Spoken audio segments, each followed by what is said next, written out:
Magandang araw uli sa inyong lahat mga kamatyas. Narito na tayo ngayon sa last best game na i-analyze natin sa day 1 ng kanilang Blitz. Si Nakamura na yan Kilalang kilala natin. Laging pagdating sa pabilisan, malakas yan. Kaya ito na yung masasabi kong pinakamalakas na laro ni Wesley dito sa kanilang bungad ng day Blitz. At sa end part po, papakita ko sa inyo ang kanilang standing.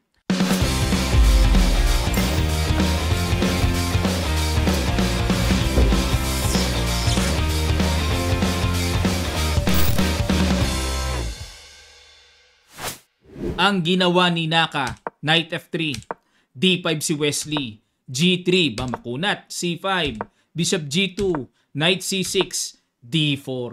Pumitas ng control dito si Naka. Otherwise, kung magkakasling siya, lulubos-lubusin ng black ang massive control sa center at kung tawagin po ay reverse King's Indian yan.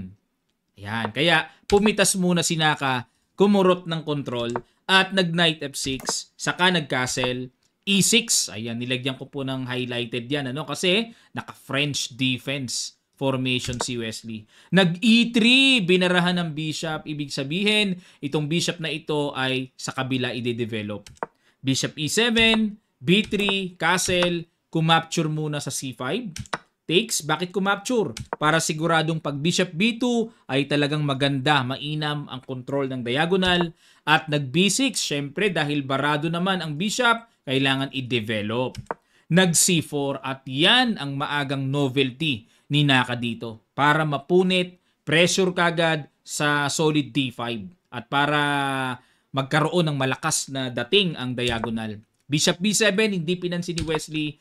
Queen E2, kumapture na sa C4 and the Rook D1 muna inatake. Queen E7, Queen takes C4. Rook FD8 at nag-Knight C3. Exchange. Naku, patay ka Naka. Pag si Wesley nakakahanap ng exchange, malakas yan. Knight E1, di ba? Exchange. Parang kapablangka nga Knight B4, exchange na naman, di ba? A3, aba, umatras. Bakit hindi pwede sa D5 pwede rin sa D5 Knight C6, B4, atrasa ng mga pyesa. Queen A4, ayun. Inatake yung knight and may pressure din sa pawn A7 at nag-Queen D7. Wala pa naman Pag kinapture to, kakapturein lang ng bishop. Depensado pa rin ang pawn. Knight E4, okay. Exchange at nag-A6 para mag-B5. Halos equal lang. Queen D1, Queen C7, ilag sa pin. Knight F3, F5, ayun na. Masyado na kasing malakas ang bishop na yan. Kumbaga, pinitik na ni Wesley, ano ba talaga? Kakainin mo ba yung knight ko o aatras ka lang? Umatras lang. Knight E5, talagang pag nakahanap ng exchange, sa bagay, ang lakas ng diagonal. Ayaw ni Nakang makipagkain-kain ng lubos. Nag-Bishop E2 lang siya, dinipensahan ang knight, pero dito mga kamatyas, may napakalakas na binitawang tira si Wesley. Ipag-guess ko uli sa inyo, sa ilang sandali lang, tutuloy kagad natin. Start!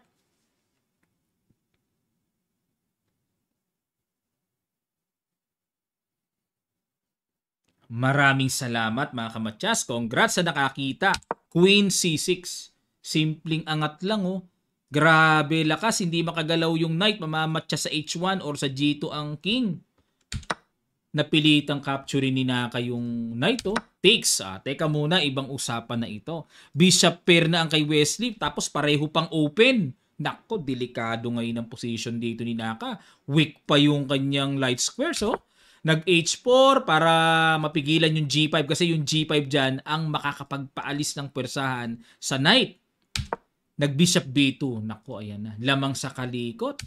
A4. Bishop F6.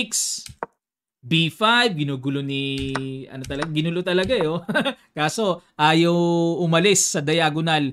Pero nag Queen D5 mga kamatyas. Ayun, hamon queen to queen talagang. Endgame equal Konti lang lamang ni Wesley. Knight D2. King F8, Bishop C4. Ayan, talaga ang gusto mangyari ni Naka. Siyempre, kung may pagkakataon, iba na to. Iba na. Parang pumogi bigla yung tira yung position ni Naka. Yung nga lang, pag King F1, bakit naman ang laki ng itinalon na lamang ni Wesley? Dapat daw ang tira King G2. Ano? Ano diferensya ng King G2 sa King F1? O, alamin natin. May ibig sabihin yan eh. King F1, ang purpose lang naman ni Naka is ilapit yung king doon eh. Ayun ang diferensya. Diferensya mga kamatsas. May D4. Sacrifice. Oo. Magkakaroon ng mabilis na pintuan ang king. Papasok dyan, no? Pag nakuha tong B5, delikado si Naka kasi paspon yan eh. So, nag-king E2. Pero alamin muna natin mga kamatsas, no? Baka mapaisip kayo, Coach, ba't di kinapture yan? Magki-king D5 kasi. Kakapturein yan. Or, o nga, king D5. Kala ko may iba pang tira. So, king C4. Pupunta dyan para pag alis ng knight, buong-buong makuha ang D4 o kaya ang B5. Okay? Ganda nung sacrifice na yon. Kaya nag-king E2 lang, king D5, kumapture na. Bakit? Kung magki-king D3, para hindi makapasok ang king, kakapture dyan. Ayun lang. Yun lang. May capture. Pag kinapture ng pawn, may bishop E5, laglag ang pawn. Diba? Laglag eh. Pero dito, H5 pa nga tira ng computer, mas malaki lamang. Okay? At kung ito naman ang pang-capture, papasok naman ang king. So, delikado pa rin. O bosh, losing pa rin talaga. O, balik tayo mga kamatsas. Kumapture sa D4, bishop takes D4, at nag-king F3. Ayun, bad move na naman. Daming bad moves na ni Naka. Halos dikit lang sila ng oras. So, 10 seconds kay Wesley, 8 seconds kay Naka. Dapat daw ang tira dito ay H5. Oo nga, no? Yung H5 kahit papaano, at least kontrolado na yung pawns dyan. O, tapos, paano kung gumanon? Knight takes D4, King F3. Ay, grabe. Kailangan ng seryosong focus at calculation nito para makwenta. Unang-una ang lapit o unang mapipitas yung pawn eh. Pero, equal pala to. Yun ang kailangang, ito yung mga pinag-aaralang kwentahin eh. Before, gano'n, no? Oo nga, no? Sakto. Kaso ang haba nito. Sa ganyang segundo na lang, mahirap maisip yan. Queen and King H8. Biro nyo equal to.